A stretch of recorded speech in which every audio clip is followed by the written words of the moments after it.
On a chanté tout à l'heure, oui, prends tout Seigneur. Moi je vous dis encore une fois que je baisse la tête et je le chante avec beaucoup d'humilité. On a tellement besoin de marcher avec le Seigneur. Pas ce vendredi, mais le vendredi d'avant, vous savez, on a fait des vœux. Je ne sais pas si vous vous souvenez, pour ceux qui étaient là, on a fait des vœux. Notre frère Jérôme nous a demandé ce qu'on souhaitait. Moi, j'ai rien dit. Les uns désiraient le don de guérison, d'autres des miracles, le don des langues, de prophétie. D'autres ont parlé de la foi, de la sainteté. D'autres le désir de faire la volonté de Dieu, de voir des familles unies en Christ, de s'aimer. C'est vrai, l'amour, c'est primordial. C'est primordial, l'amour. Sans amour, on n'est rien. D'autres des conversions en nombre, enfants, ados, jeunes, venir au Seigneur. C'est vrai que tout cela, c'est bon. Je trouve que le son n'est pas terrible. Il y a quelque chose qui... je ne sais pas, en fait, c'est pas grave. Et c'est vrai qu'on peut se persuader que tout ça, c'est bon. C'est digne d'intérêt devant le Seigneur. Et c'est vrai que vendredi, il y a eu des dons de vider nos corbeilles. J'ai écouté, on a chanté, oui, nous sommes l'armée du Seigneur. Je me suis tu parce que dans mon cœur, il y avait quelque chose de... Comme si quelque chose me parlait. Quelque chose me disait, qu'en est-il réellement? Que vivez-vous réellement dans vos cœurs? Oh, je me suis tu, j'ai rien dit. C'est vrai que j'avoue, je demande pardon au Seigneur, c'est que plus ça va, plus j'ai envie de me taire. Comme ça, je me dis, Seigneur, on n'aura rien à me dire, ça sera très bien. Prenez-le comme vous voulez, ça m'est égal. Mais je ressentais ça avec profondeur. Nous sommes l'armée du Seigneur, ouais. Ben moi, je me dis, Seigneur, pardon, je dois être un triste soldat. Ouais. On a chanté, oui, prends tout, Seigneur, prends mon cœur, prends mon âme. Je ne sais pas, est-ce qu'on mesure, est-ce qu'on mesure la teneur, la profondeur de ces mots, de ces paroles? Je ne crois pas. Est-ce que je les mesure? Je ne crois pas. Soyons honnêtes, soyons vraiment honnêtes. Et je ressentais dans mon cœur ce passage de la parole de Dieu qu'on connaît parfaitement. Et je vais demander qu'on l'affiche, Matthieu 6, 33. Est-ce que vous connaissez Matthieu 6, 33? Est-ce que quelqu'un connaît Matthieu 6, 33? Il est très connu. C'est vrai que je me dis, Seigneur, plus on connaît un passage, plus on l'oublie. C'est terrible ça. Et vraiment, ça résonnait en mon cœur, ça résonnait. Et je veux contrarier personne, surtout pas. Si ce n'est moi-même. Matthieu 6, 33 nous dit, cherchez premièrement le royaume et la justice de Dieu, et toutes ces choses vous seront données par-dessus. Une autre version nous dit, préoccupez-vous donc en premier lieu du règne de Dieu et de ce qui est juste à ses yeux, alors tout le reste vous sera donné par-dessus. Que de désirs on a dans nos cœurs, que de vœux on fait. Et je me rends compte que les années passent, on fait toujours les mêmes vœux, et que quelque part, pardonnez-moi, rien ne se réalise ou très peu de choses. Honnêtement, soyons honnêtes. Est-ce qu'on cherche premièrement le royaume et la justice de Dieu? Est-ce que vraiment je me lève le matin en me disant, Seigneur, qu'est-ce que tu veux que je fasse aujourd'hui? Qu'est-ce que tu veux que je sois aujourd'hui? Jean 6, 27 nous dit, travaillez non pour la nourriture qui périt, mais pour celle qui subsiste pour la vie éternelle, et que le Fils de l'homme vous donnera, car c'est lui que le Père, que Dieu lui-même a marqué de son sceau. Une autre version nous dit, au lieu de travailler pour une nourriture périssable, concentrez donc vos efforts sur celle qui dure jusque dans la vie éternelle. Cette nourriture, le Fils de l'homme veut vous la donner. Dieu le Père lui en a accordé le pouvoir, il l'a accrédité en le marquant de son sceau. Cherchez d'abord le royaume de Dieu et sa justice. Est-ce que je cherche vraiment le royaume de Dieu? Jacques 4,8 nous dit « Approchez-vous de Dieu et il s'approchera de vous ». Si je m'arrêtais là, ça serait bien, n'est-ce pas? Approchez-vous de Dieu. Mais je vais continuer. Nettoyez vos mains, pécheurs. Purifiez vos cœurs, gens indécis. Soyez conscients de votre misère. Pleurez et lamentez-vous. Que votre rire se change en pleurs et votre joie en tristesse. J'aime bien ce mot. Et votre joie en tristesse. Abaissez-vous devant le Seigneur et il vous élèvera. Cherchez d'abord le royaume de Dieu et sa justice. Rien que là, il y aurait matière à réflexion. Hein?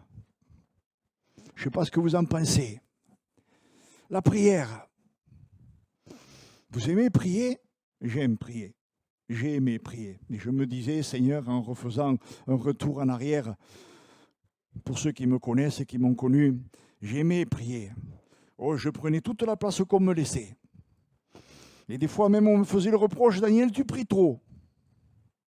Ben, je crois qu'au fur et à mesure du temps, on finit qu'on ne prie plus. Est-ce que c'est la bonne solution? Non. Mais j'aimais prier. C'est bon la prière, la louange, l'adoration.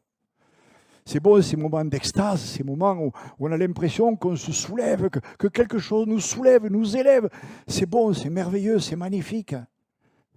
Pourtant, qu'est-ce que c'est qui compte en premier? C'est de chercher le royaume de Dieu. Je dirais que le silence, ça a quelque chose de bon, même d'excellent. Vendredi soir, on était appelé au silence. Et je ressentais dans mon cœur qu'il fallait se taire, qu'il fallait faire silence. Je le ressentais profondément. On en parlait avec mon épouse et on était bien dans ce silence. Des fois, il y a des silences qui sont pas bien. On n'est pas bien. Enfin, mais là, j'étais bien. Des fois, on est bien dans le silence. Savoir entendre en silence le secours de l'Éternel. Je ne dis pas qu'il faut rester continuellement dans le silence, mais c'est vrai que ces fois, si on veut entendre, si on veut écouter, si on veut parler, entendre de quelqu'un ce qu'il a à nous dire, il faut savoir faire silence. Moi qui n'ai pas la parole difficile, des fois, ma femme me dit, Daniel, ben oui, ben c'est vrai, mais c'est vrai, je le reconnais. Et il y en a par contre, c'est l'inverse, ils ne parlent jamais. Des fois, il faut leur dire, mais parle, exprime-toi. Il faut insister. Alors qu'est-ce qu'il faut faire si ce n'est d'abord chercher le royaume de Dieu et sa justice? Un jour, dans Luc 1, 11, 1, Jésus priait dans un certain lieu. Lorsqu'il eut achevé, un de ses disciples lui dit « Seigneur, enseigne-nous à prier, comme Jean l'a enseigné à ses disciples. » Il leur dit, et là je le prends dans Matthieu 6, 9, « Voici comment vous devez prier. Notre Père qui est dans les cieux, que chacun reconnaisse que tu es le Dieu saint. » Une autre version nous dit que la sainteté de ton nom soit respectée. Que ton règne vienne, que chacun sur la terre fasse ta volonté comme elle est faite dans le ciel. Que la sainteté de ton nom soit respectée. Rien que là, on devrait faire silence. Est-ce que je respecte la sainteté de Dieu? Est-ce que je peux m'imaginer un tant soit peu ce qu'est la sainteté de mon Dieu? On est appelé à la sainteté. Soyez saints car je suis saint, dit l'Éternel. Je prendrai que cette partie de la prière. Lui qui est parfaitement saint, lui qui est le créateur de l'univers, lui qui est le créateur de l'infiniment petit, de l'infiniment grand, du visible comme de l'invisible. Je ne sais pas vous, mais j'en parlais avec un frère ce matin. Quand on regarde à l'extérieur, quand on se promène, ce matin même, je regardais les simples fleurs qui sont là. Et je me dis, Seigneur, tu connais tout de cette fleur. Tu savais que cette feuille allait sortir. Tu savais que cette fleur allait s'épanouir. Dieu sait tout, Dieu connaît tout. On ne s'imagine pas la grandeur de notre Dieu, de notre Seigneur. C'est pour ça que chercher le royaume de Dieu, c'est, je dirais, prendre connaissance de sa grandeur, de sa magnificence. Préoccupez-vous. Est-ce que je me préoccupe vraiment en premier lieu du règne de Dieu et de ce qui est juste à ses yeux? Est-ce que vraiment je m'en préoccupe? Est-ce que je suis préoccupé par ça? Ou est-ce que je me préoccupe simplement de paraître. Parce que des fois, on peut se préoccuper de paraître sans réaliser ce qu'on fait. On veut paraître être de bons chrétiens, de bons témoins. Notre frère le disait tout à l'heure, et on va faire des œuvres. Mais ça ne sert à rien. Si je ne me préoccupe pas d'abord de rentrer dans le royaume des cieux. Ce matin, j'avais cette pensée qui venait dans mon cœur. Venez, venez, venez en foule, venez, venez, tassez-vous devant ma porte, rassemblez-vous devant ma porte, je vais l'ouvrir ma porte. Heureux celui qui rentrera. Dans ma maison, j'avais cette pensée, elle frappait à mon cœur, elle frappait à mon cœur. Se préoccuper vraiment, vraiment du règne de Dieu dans ma vie. Est-ce que je m'en préoccupe? Notre Père qui est dans les cieux, que chacun reconnaisse que tu es le Dieu saint. Eh oui, que chacun reconnaisse que l'étranger à l'extérieur, je dirais l'étranger à Dieu, pas l'étranger dans un sens de couleur ou de quoi que ce soit, non, qui est sans Dieu, reconnaisse, je dirais, au travers de moi ou au travers de vous, que nous servons ce Dieu saint, ce Dieu parfaitement saint. Oh, pardon Seigneur, pardon, pardon, pardon, parce que souvent nous sommes profondément charnels. Je suis profondément charnel. Est-ce qu'on en est conscient? Est-ce qu'on veut en prendre conscience? Ou est-ce qu'on veut simplement, je dirais, paraître, simplement occuper une chaise pour occuper une chaise? Comme l'a dit notre frère tout à l'heure, venir aux réunions pour venir aux réunions. Il faut venir aux réunions, c'est vrai. Mais pourquoi je viens aux réunions? Qu'est-ce que je viens chercher dans une réunion? Faire un simplement acte de présence? Non. Est-ce que je viens chercher le royaume de Dieu? Est-ce que je viens, je dirais, quelque part, boire à la source, venir me désaltérer encore et encore? Chaque jour, on a besoin de se désaltérer. Chaque jour, on a besoin de nourrir notre corps, mais on a besoin de nourrir notre âme. Mon Père qui est dans les cieux, que chacun reconnaisse au travers de moi que tu es le Dieu saint. Est-ce que je suis capable de faire cette prière? Est-ce que je suis vraiment capable de vouloir rentrer, de réaliser toute sa sainteté?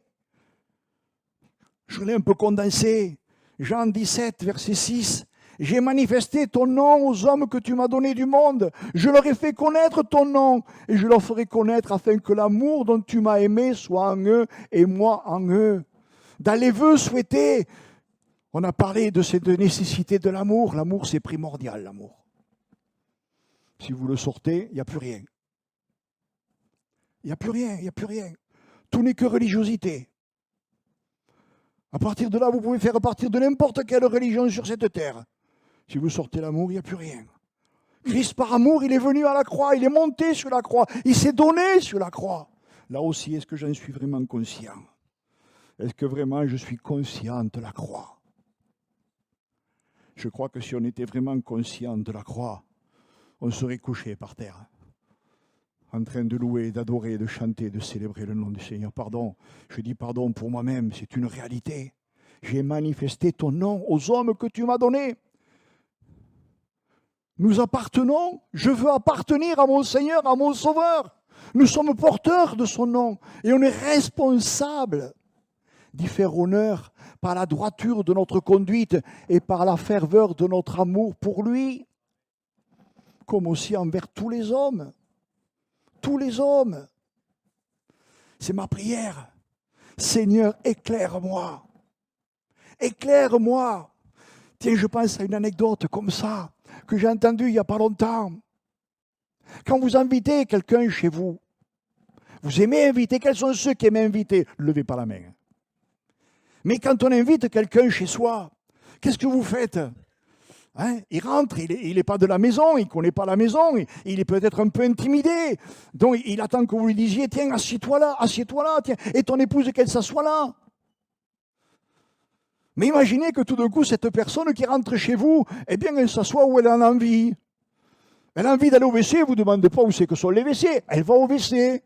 Tiens, il y a une porte ouverte là. Elle ouvre la porte et rentre dedans. Vous allez la regarder, il dit, mais enfin, qui c'est celui-là? Enfin, il est quand même gonflé. Mais comment se permet-il comme ça de vaquer dans toute ma maison sans me demander l'autorisation? Eh oui, eh oui. Et comment on fait avec Jésus? Dites-moi comment on fait avec notre Seigneur et notre Sauveur. Quelle est la place que je lui donne?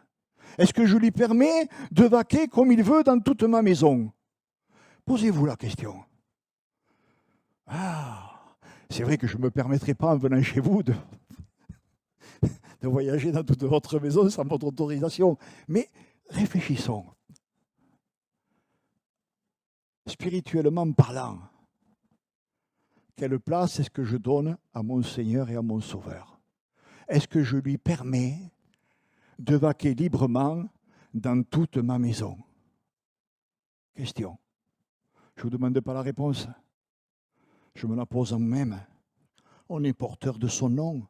On est responsable d'y faire honneur. Seigneur, éclaire-moi.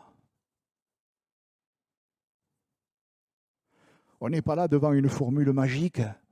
Notre Père qui est aux cieux, que ton nom soit sanctifié, que ton règne vienne, que ta volonté soit faite. Ce ne sont pas des mots pour des mots, ce ne sont pas des mots à répéter, à répéter, à répéter. Non, absolument pas. On a besoin d'abord de réaliser quelle est la sainteté de notre Seigneur. On a besoin de réaliser le Dieu que nous servons.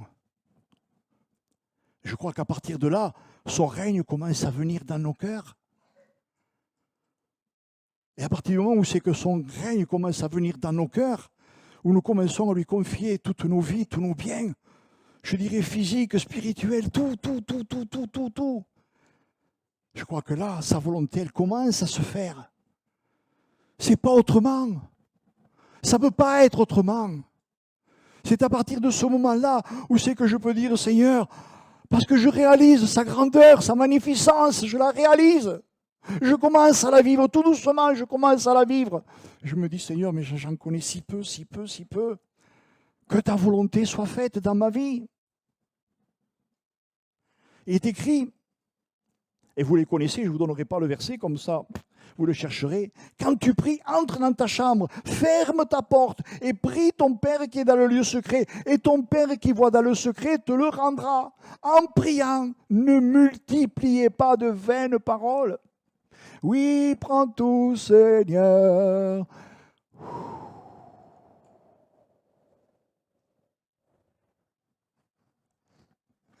J'ai envie de pleurer. Honnêtement, j'ai envie de pleurer. Oui, prends tout, Seigneur, mon Dieu. Je vous dirai pourquoi après. Parce que je me sens profondément concerné. Ne vous imaginez pas, je ne vous prêche pas pour vous, je me prêche à moi-même. En priant, ne multipliez pas de vaines paroles comme les païens qui s'imaginent qu'à force de paroles, ils seront exaucés. Ne leur ressemblez pas, car votre Père sait de quoi vous avez besoin avant que vous le lui demandiez. Vous vous rendez compte un petit peu? Mais est-ce que je la lis, la parole? Parce que pour le savoir, il faut que je le lise. Et j'ai relevé une autre histoire comme ça. Dans une famille, une bonne famille, une famille chrétienne, en fait, du moins, apparemment, sur une étagère bien rangée, dort depuis des années, d'un sommeil profond, un certain livre qu'on intitule la Bible. Et l'enfant de la maison, féru de lecture, un jour promène ses regards sur cette grande bibliothèque. Vous savez, il y a des gens chez eux, ils ont une grande bibliothèque. Ça impressionne quand on rentre quand même. On se dit, mais tu as tout lu là, tu as lu tous ces livres. Et puis il va vous dire, oui, waouh. Moi, j'avoue que j'ai une petite bibliothèque. Mais l'enfant, féru de lecture, promène ses regards sur toute cette bibliothèque-là. Il les passe parce qu'il a l'habitude de passer tous ses livres. Certainement qu'il en a pris un, puis deux, puis trois, il les a lus. Et puis un beau jour, plaf, il tombe sur ce livre. Il prend ce livre, il ouvre ce livre, il commence à feuilleter ce livre, il commence à lire ce livre. Et puis il dit à sa maman comme ça, maman, mais ce livre que je lis, là, ce livre que j'ai pris dans la bibliothèque, n'est-ce pas la parole de Dieu, n'est-ce pas le livre de Dieu? Et sa maman lui dit, oui, c'est le livre de Dieu. Et son enfant qui continue à le lire, il dit, mais maman, tu as vu toutes ces belles paroles qu'il y a dans ce livre? Et pourquoi on ne les pratique pas? Comment ça se fait qu'on ne les pratique pas? Et sa maman, elle est là, elle est sans voix, elle ne sait pas quoi lui répondre. Et l'enfant, tout d'un coup, se tourne vers sa mère et dit, mais maman, ça nous sert à quoi de garder ce livre? Pourquoi on ne le donnerait pas au voisin? Peut-être que lui, il saura s'en servir. Peut-être que vous avez une Bible chez vous, vous ne la lisez jamais. Vous ne la lisez plus. Vous l'avez mise de côté. Et peut-être que votre voisin, lui, il ne la connaît pas, il ne sait pas ce que c'est. C'est triste quand même, hein? C'est quand même triste quand une maman ne sait plus quoi répondre à ses enfants par rapport à ça. Cet enfant, il a senti que dans ce livre, il y avait la vie. Maman, n'est-ce pas le livre de Dieu? Si, mon enfant. Mais après, elle est sans réponse. Lire la parole. C'est la parole qui nous amène à la prière. C'est la parole qui nous amène à la prière. Plus je lis la parole, plus j'ai envie de prier, de louer, d'adorer, de chanter. Je dirais que plus je lis la parole, plus des fois j'ai envie de faire silence, de me taire. Que de choses ne gardons-nous pas dans nos maisons qui ne nous servent plus à rien? On est riche, vous savez qu'on est riche. Mon Dieu qu'on est riche. On est vraiment riche. Je regardais sur Arte, ça dure un petit quart d'heure, l'immigration dans le monde. Et dans mon cœur venait cette pensée de tous ces frères et de toutes ces sœurs qui, sur toute la surface de la terre, se cachent pour lire la parole ou ne peuvent pas la lire parce qu'ils sont continuellement en danger. S'ils l'ouvraient dans leur maison, leurs propres enfants pourraient les dénoncer. Dans le peu de mots qu'ils arrivent à arracher par moments à la parole, ils vont les garder dans leur cœur. Je serre ta parole dans mon cœur afin de ne pas pécher contre toi. Je serre ta parole dans mon cœur afin de ne pas pécher contre toi. Psaume 119, verset 11. Jean 17,6 nous dit « J'ai montré qui tu étais aux hommes que tu as retirés du monde pour me les confier. Ils t'appartenaient. C'est pourquoi tu les conduis vers moi. Tu me les as donnés. Ils ont gardé ta parole. » Cherchez d'abord le royaume de Dieu et sa justice. Si je veux trouver le royaume de Dieu, j'ai besoin de garder la parole de mon Seigneur dans mon cœur. Oh, je ne suis pas un lecteur assidu, je vous l'ai souvent dit. Je ne lis pas 10, 20, bien que ça m'arrive des fois. Ça peut m'arriver de lire un livre entier comme ça. Ça peut m'arriver, surtout si c'est Ruth. Si c'est Ruth, alors je le lis, je le relis, je le relis, je le relis. Mais les autres, c'est pareil. Bien qu'il y a des livres que j'ai du mal à lire, le Lévitique, les Nombres. Mon frère, lui, il aime. Moi, j'ai dit, Seigneur, fou. Mais je me force, je m'oblige. Je lui dis, Seigneur, mais montre-moi, il y a certainement quelque chose de bon là-dedans. Et c'est vrai, quand on s'oblige, au bout d'un moment, que vraiment, tout d'un coup, quelque chose apparaît. Et ça va nous faire du bien. C'est vrai ou c'est pas vrai? C'est une réalité. Matthieu 4,4 nous dit « L'homme ne vivra pas de pain seulement, mais de toute parole qui sort de la bouche de Dieu. » Toute parole qui sort de la bouche de Dieu. Je vous ai dit tout à l'heure, cherchez d'abord mon royaume, cherchez d'abord le royaume de Dieu et la justice de Dieu, et toute chose vous sera donnée par-dessus. Toute chose. Il y aurait tellement de versets, j'aurais pu en prendre tellement qui nous amènent là-dedans. Mais vous savez, j'aime dire ça. Quand quelqu'un porte la parole, quand un prédicateur porte un message, si vous avez la vie de l'Esprit en vous, il vous ajoutera tout ce que j'ai oublié. C'est vrai ou c'est pas vrai? C'est vrai, Jérôme, qu'est-ce que tu en penses? C'est vrai, c'est vrai.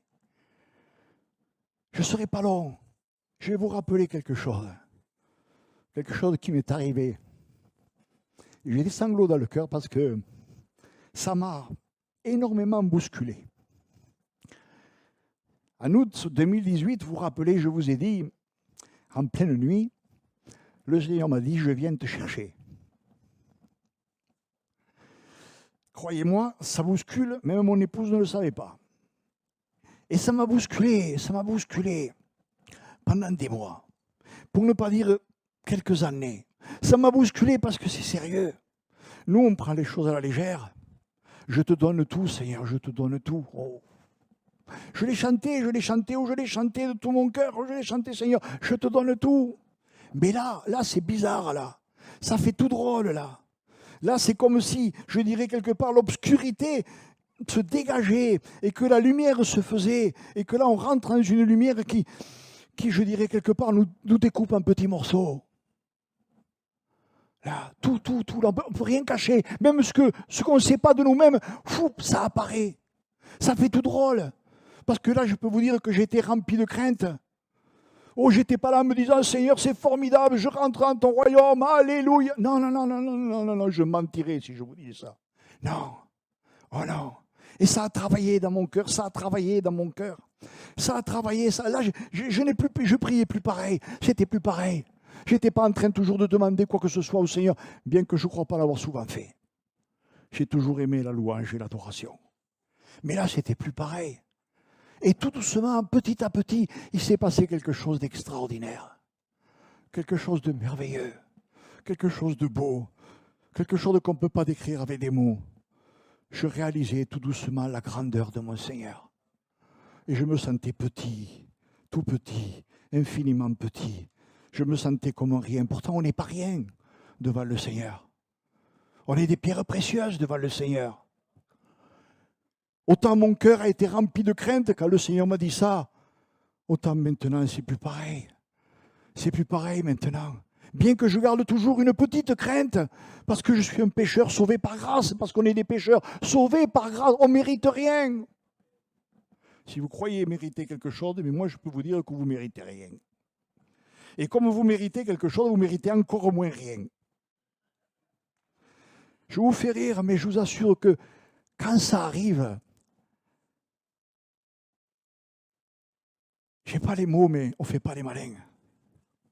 Oh non, on ne fait pas les malins. Mais c'est ça l'amour de Dieu. Parce qu'il ne veut pas qu'on se perde.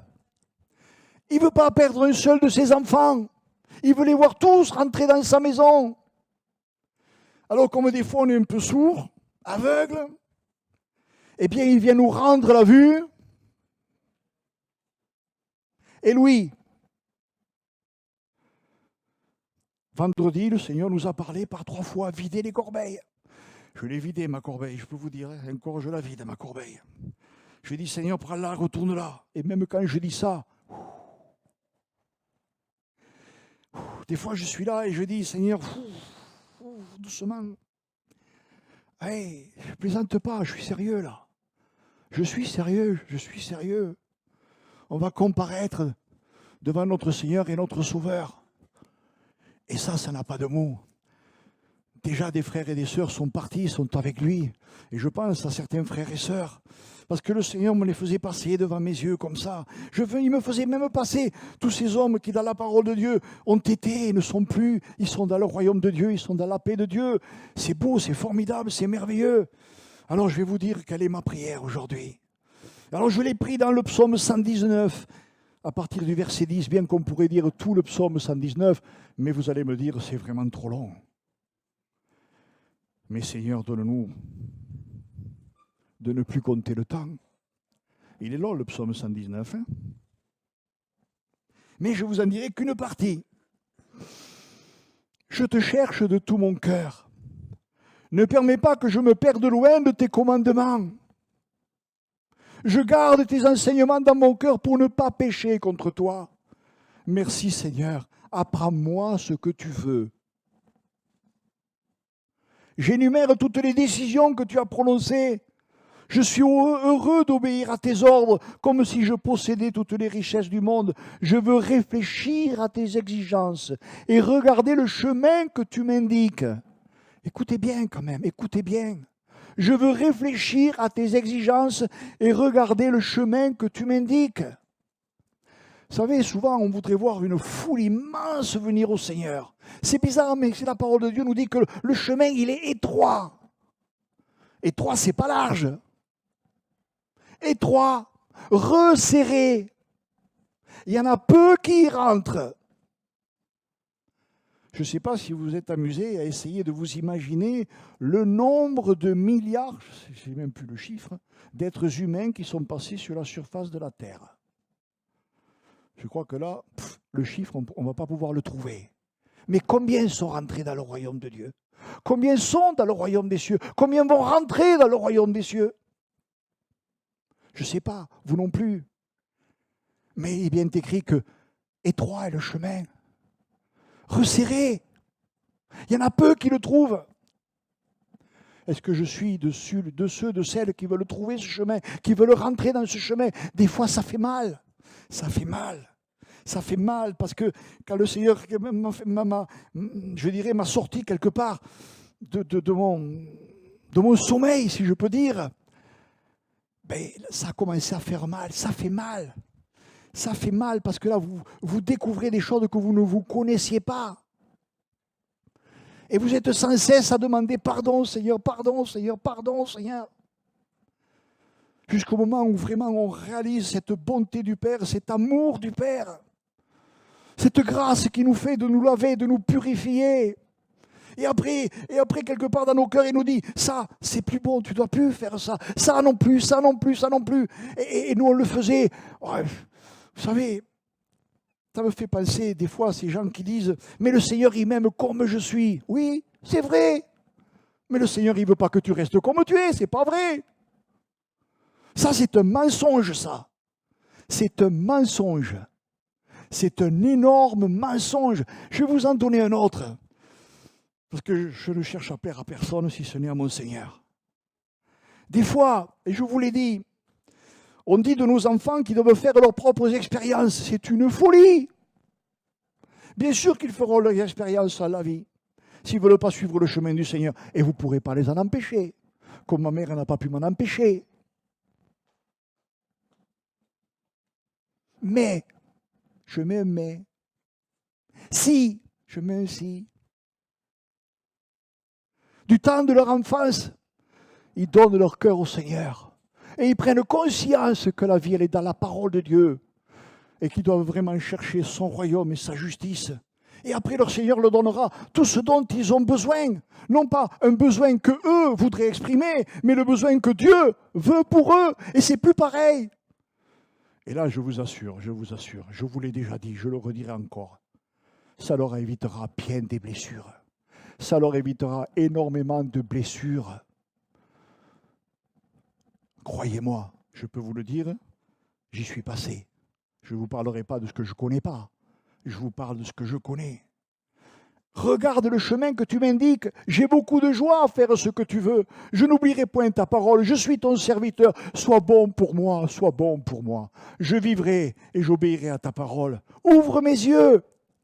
Je verrai mieux combien ta loi est merveilleuse. Je suis un étranger sur la terre. Oui, c'est vrai, on est des étrangers sur la terre. Je parlais à un frère ce matin. Et on disait, des fois, il y a des hommes comme ça sur la terre, même à 90 ans, ils ne pensent qu'à une chose, faire du business. Parce que quand ils rentrent à le royaume des cieux, il y a un coffre-fort qui les suit. Plus gros il sera, mieux ils se porteront. Quelle folie! Quelle folie, ce matin, je rendais témoignage rapidement, comme ça, à la boulangère. Et elle n'était pas bien, elle me dit, je ne dors plus la nuit. J'ai 2 décès cette semaine. 2 personnes de ma famille, on est une petite famille. Elle était désemparée, et je la regarde comme ça.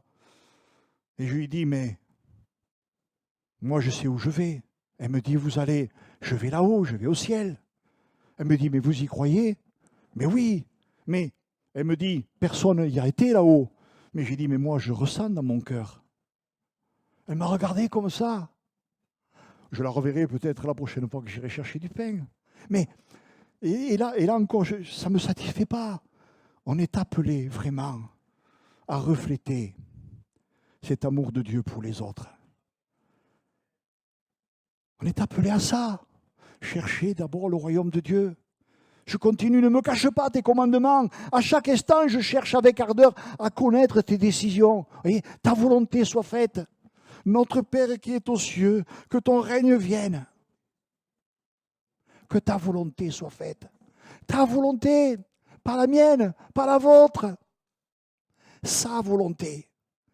Seigneur, pardon, combien de fois on ne fait pas sa volonté? Combien de fois notre chair, elle prend le dessus? Et on fait la volonté de notre chair. Et après, quelque part, on est triste, parce qu'on sait qu'on n'a pas bien fait. Chercher la volonté de Dieu. Verset 24, il est écrit « Tes ordres font toute ma joie. Ce sont eux qui me conseillent. Je suis par terre dans la poussière. Fais-moi vivre comme tu l'as promis. Je t'ai dit tout ce que j'ai fait et tu m'as répondu. Apprends-moi ce que tu veux. Fais-moi comprendre le chemin de tes exigences et je réfléchirai à tes actions magnifiques. La tristesse fait couler mes larmes. Relève-moi comme tu l'as promis. Éloigne de moi le chemin du mensonge et dans ta bonté, fais-moi connaître ta loi.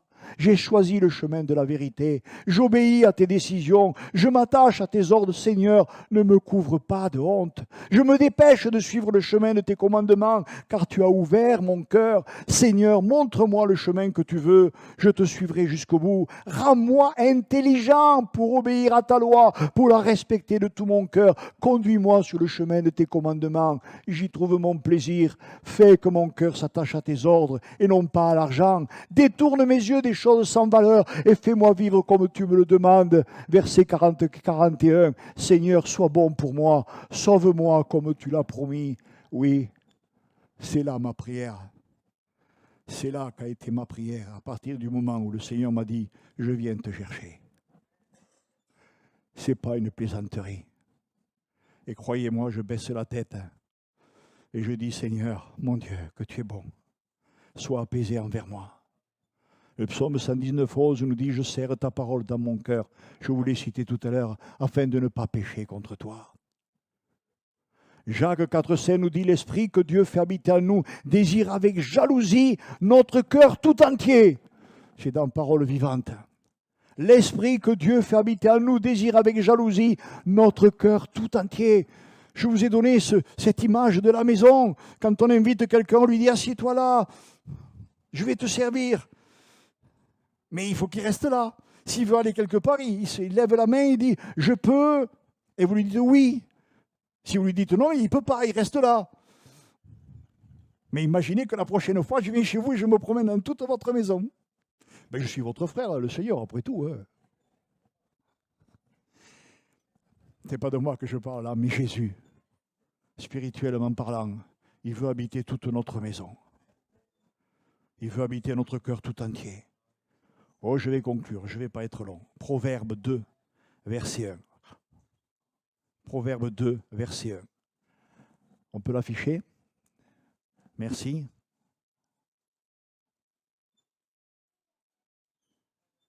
Proverbe 2, verset 1. Il n'y a personne pour afficher? Non, il cherche. Ah, je ne le voyais pas. Il est grand, mais pas assez. Proverbe 2, verset 1. Celui qui m'écoute reposera avec assurance. Il vivra tranquille et sans craindre aucun mal.